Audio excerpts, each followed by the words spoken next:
Chapter 8. Now the men of Ephraim said to him, Why have you done this to us by not calling us when you went to fight with the Midianites? And they reprimanded him sharply. So he said to them, What have I done now in comparison with you? Is not the gleaning of the grapes of Ephraim better than the vintage of Abiezer? God has delivered into your hands the princes of Midian, Oreb, and Zeeb. And what was I able to do in comparison with you? Then their anger toward him subsided when he said that.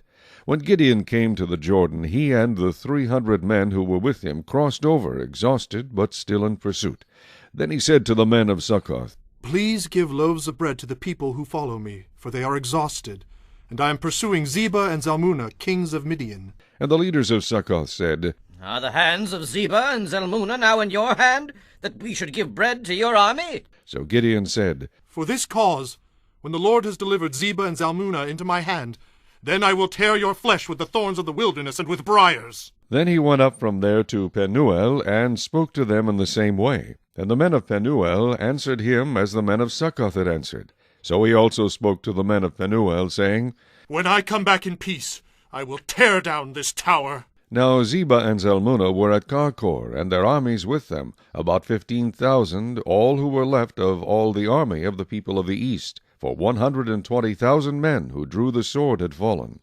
Then Gideon went up by the road of those who dwell in tents on the east of Nobah and Jogbehah, and he attacked the army while the camp felt secure.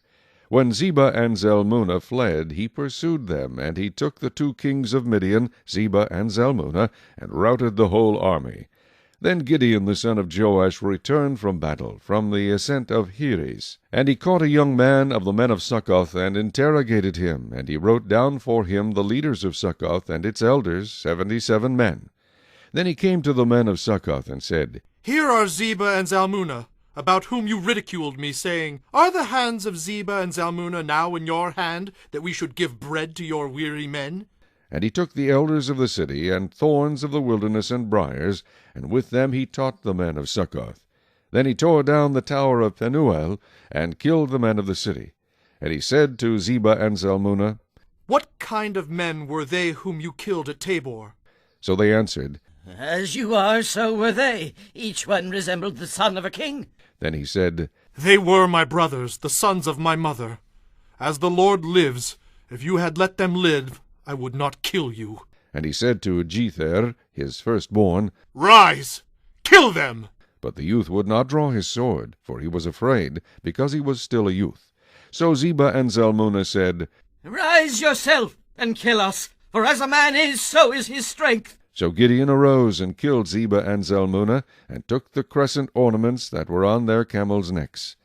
Then the men of Israel said to Gideon, Rule over us, both you and your son, and your grandson also, for you have delivered us from the hand of Midian. But Gideon said to them, I will not rule over you, nor shall my son rule over you. The Lord shall rule over you. Then Gideon said to them, I would like to make a request of you, that each of you would give me the earrings from his plunder. For they had golden earrings, because they were Ishmaelites. So they answered, We will gladly give them. And they spread out a garment, and each man threw into it the earrings from his plunder.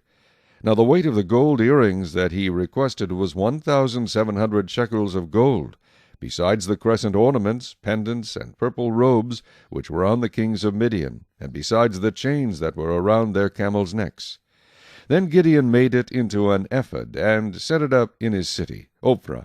And all Israel played the harlot with it there. It became a snare to Gideon and to his house. Thus Midian was subdued before the children of Israel, so that they lifted their heads no more. And the country was quiet for 40 years in the days of Gideon. Then Jerubbaal, the son of Joash, went and dwelt in his own house. Gideon had 70 sons, who were his own offspring, for he had many wives. And his concubine, who was in Shechem, also bore him a son, whose name he called Abimelech. Now Gideon the son of Joash died at a good old age, and was buried in the tomb of Joash his father, in Ophrah of the Abiezrites. So it was, as soon as Gideon was dead, that the children of Israel again played the harlot with the Baals, and made Baal Berith their god. Thus the children of Israel did not remember the Lord their God, who had delivered them from the hands of all their enemies on every side. Nor did they show kindness to the house of Jerubbaal, Gideon, in accordance with the good he had done for Israel.